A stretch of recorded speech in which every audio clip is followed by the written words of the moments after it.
Dan pemirsa, masih seputar dunia pendidikan, tidak bisa dipungkiri matematika menjadi pelajaran menakutkan bagi sebagian murid dan juga orang tua yang saat ini mendampingi murid-murid ataupun juga anak-anaknya belajar di rumah.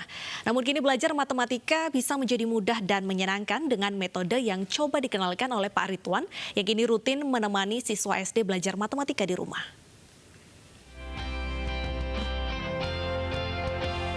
Mungkin sebagian dari Anda yang menemani putra-putri belajar di rumah akrab dengan sosok yang satu ini. Ya, dia adalah Ridwan Hasan Saputra, pengasuh segmen pendidikan Gemar Matematika bersama Pak Ridwan di Edukasi TV milik Kemdikbud. Dengan slogan khasnya, Pak Ridwan hadir dengan baju-baju tradisional dari berbagai daerah di tanah air. Namun siapa sangka, di balik sosok yang selalu ceria ini tersimpan sejumlah prestasi. Ia merupakan seorang pelatih Olimpiade Matematika Nasional dan Internasional sejak tahun 2003. Dengan metodenya, Pak Ridwan telah mengantar banyak anak Indonesia menjuarai kompetisi bergengsi di dalam dan luar negeri. Konsep utama yang sering dikenalkan oleh Pak Ridwan dan timnya bernama Matematika Nalaria Realistik, yakni sebuah konsep matematika yang menitik beratkan nalar daripada kemampuan berhitung. Dengan kemampuannya, Pak Ridwan pun didaulat Kemdikbud untuk mengajak anak-anak lebih menyukai matematika dengan cara yang lebih mudah. Selain menjadi pelatih dan pengajar, Pak Ridwan mendirikan klinik pendidikan MIPA, sebuah lembaga pendidikan privat yang mengajar anak SD dan SMP, yang awalnya hanya dibayar seikhlasnya saja. Tim Liputan iNews melaporkan. Lalu bagaimana metode belajar matematika dengan konsep nalaria realistik yang dikenalkan oleh Bapak Ridwan? Dan apa saja tips mudah dalam mendampingi anak-anak belajar di rumah selama pandemi COVID-19? Kita langsung menyapa Bapak Ridwan. Selamat siang Bapak Ridwan. Selamat siang, Bu. Baik, Pak Ridwan, secara sederhana sebenarnya bagaimana matematika dengan konsep nalaria realistik ini, Pak? Jadi matematika nalaria realistik itu melibatkan unsur kehidupan dalam pembelajaran matematik, Bu. Contoh misalkan begini, kalau kita biasanya buat soal kan misalkan 10 dikurang 3 berapa gitu. Nah, kita sekarang modelnya dengan cara misalkan 10 anak main petak umpet, 3 orang sudah ketemu, berapa yang belum ditemukan. Nah, itu unsur main petak umpet itu jadi nalar tuh. Karena kan kalau naik petak umpet itu satu yang nyari kan, Bu. Nah, kalau anak yang belum paham 10 kurang 3 langsung dapatnya 7. Padahal 10 dikurang 3 dikurang 1 lagi yang mencari. Jadi 6. Nah itu proses benalarnya itu di situ, Bu. Baik. Apakah ini cukup efektif untuk membantu anak-anak belajar matematika? Mengingat matematika ini kan cukup menjadi momok bagi anak-anak.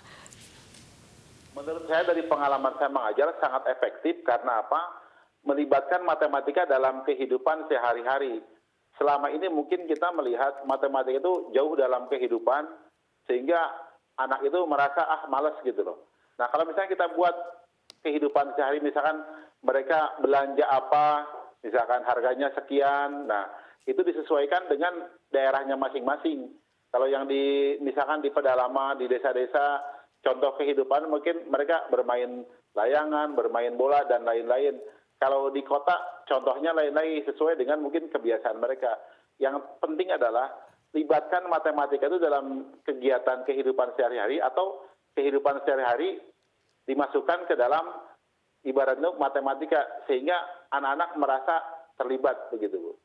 Baik, Pak Ridwan, saat ini kan metode belajar beralih secara online dan sebagian besar orang tua mendampingi anak-anaknya. Banyak yang mengeluhkan susah mengajarkan matematika. Mungkin ada tips untuk ibu-ibu di rumah sana ataupun juga bapak dalam mudah mengajar matematika? Oke, begini tips yang pertama itu, Bapak Ibu yang mengajar matematika anaknya di rumah, jangan emosional. Nah, biasanya itu di otak orang tua itu biasanya suka emosi, pengen anaknya pinter gitu. Nah, ketika diajarkan terus anaknya kurang menangkap, mungkin bisa jadi ibu bapaknya di rumah mengajarkan metodenya kurang pas, timbul emosi, dicubit, dijewer, sehingga anak merasa tidak nyaman. Nah, poin pertama itu jangan emosional. Terus yang kedua, ya setelah dia tidak emosional Bapak Ibu yang di rumah itu, cobalah hubungkan dengan kehidupan sehari-hari, contoh kehidupan nyata yang istilahnya tuh dia merasa nyaman. Nah, yang ketiga, ini yang sangat penting, cobalah diajak bermain. permainan matematika yang ada di rumah, misalkan mau ular tangga, ludo, atau permainan matematika yang lain, misalkan games-game yang ada di handphonenya, untuk membuat dia semangat. Dan bisa jadi jadikan reward juga kalau dia sudah menyelesaikan tugas matematika di sekolah. Dan yang sangat penting juga adalah ada istilah yang namanya penyetaraan ego sosial. Penyetaraan ego sosial itu, ini mohon maaf, ketika sedang mengajar matematika, oh ini misalkan tentang masalah perkalian. Nah, mungkin ketika kita melihat anaknya itu agak sedikit lambat nangkep, ya kita pun harus depan-depan mengajarkannya, supaya dia paham. Tapi kalau kita lihat anaknya ini juga cukup pinter, ya kita agak cepat mengajarkannya, supaya juga merasa, wah ibu atau orang tua saya enak gitu.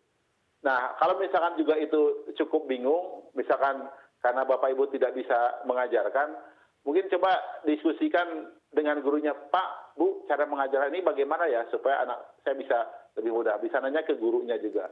Ini yang jadi masalah adalah, ini mohon maaf, di SD utamanya, matematika yang harusnya diajarkan secara realistik, kebanyakan abstrak gitu Bu mengajarkannya, sehingga ke anak tidak mudah nangkap. Dan satu hal yang sangat penting juga ini, bahwa tidak semua orang tuanya itu juga memang bisa matematika, dan tidak semua anaknya itu kadang-kadang mohon maaf merasa nyaman diajari oleh orang tuanya. Makanya harus cara berpikir orang tuanya dirubah ketika ngajar juga sebagai teman gitu Bu. Baik, Pak Ridwan ini kan sudah banyak sekali mengantarkan anak-anak menjadi juara Olimpiade Matematika. Berarti Pak Ridwan ini bisa menghitung dengan cepat. Saya mau kasih soal matematika secara cepat, apakah Pak Ridwan bisa memecahkan? Bagaimana? Gini Bu, mohon maaf nih, kalau Olimpiade Matematika itu bukan berhitung cepat Bu, tapi justru berpikir proses. Inilah yang mohon maaf, yang salah ya. Harusnya kalau itu mungkin disebutnya ada metode sempoa atau aritmetik. Kalau saya tidak ahli dalam metode sempoa atau aritmetik, kalau saya mungkin istilahnya modelnya itu pembelajaran yang nalar gitu, cara berpikir. Ini prinsip yang berbeda, makanya ada istilah begini. Ada orang jago berhitung sama jago matematik, itu hal yang berbeda Bu. Gitu. Baik, berarti matematika tidak selalu identik dengan menghitung cepat. Yang penting nalar kita, dan kita juga harus memahami apa persoalan matematika itu. Terima kasih Bapak Ridwan atas informasinya. Selamat bertugas kembali dan tetap jaga kesehatan.